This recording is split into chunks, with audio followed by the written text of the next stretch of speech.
Au Gabon, dans les rues de Libreville, dans le 5e arrondissement, un jeune homme appelé Tara Paul Deschanel vivait dignement dans l'harmonie. Il était aimé par les gens de son quartier.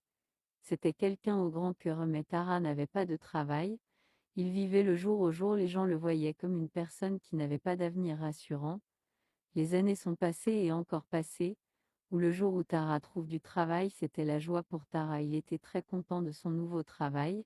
Il sortait le matin et rentrait le soir. Malgré ça, les gens de son quartier beau ce jour Bangos le voyaient toujours pareil. Sans évolution, après quelque temps sa vie a changé. Tara a eu de l'argent comme il n'avait jamais eu auparavant. Tout le monde étonné de voir Tara Paul Deschanel avec de l'argent.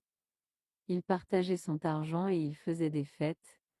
La plupart des gens se demandent comment a-t-il fait pour emmagasiner tout cet argent.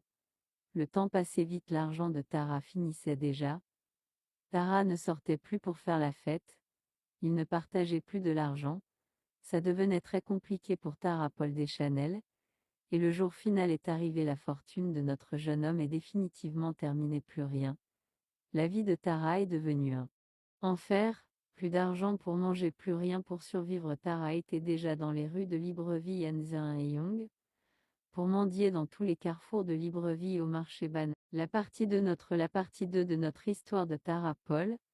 Après tant d'années de misère, la chance vient de le sourire. Notre jeune homme, un monsieur blanc, très très riche, vient vers Tara et demande: Pourquoi es-tu là? Que veux-tu? Et Tara lui répondit: Je veux juste de quoi manger. Et l'homme blanc lui dit: Viens alors avec moi, et directement dans un grand magasin de vestes, situé au centre commercial de Libreville, en Angolo. Il lui dit: Fais ton choix. Et Tara choisit une très belle veste, et le monsieur blanc lui dit: C'est pas encore fini. Et subitement l'homme blanc lui remet un somme d'1 million de francs CFA. Et après cela, l'homme blanc l'amène dans sa voiture, et il lui dit: Je suis là pour t'aider, et à partir d'aujourd'hui, tu travaillerais pour moi. Et Tara a directement accepté. Quelques semaines après, Tara est dans un quartier de Libreville. Dans un bar, une jeune femme gabonaise remarque que notre jeune homme est tout seul, et s'approche de Tara, et elle lui dit: Bonjour monsieur. Et Tara tourne la tête, et vu une très belle jeune dame, et Tara devient émerveillée de sa sublime beauté, et alors notre jeune homme invite à la jeune dame: Pourriez-vous accepter mon invitation?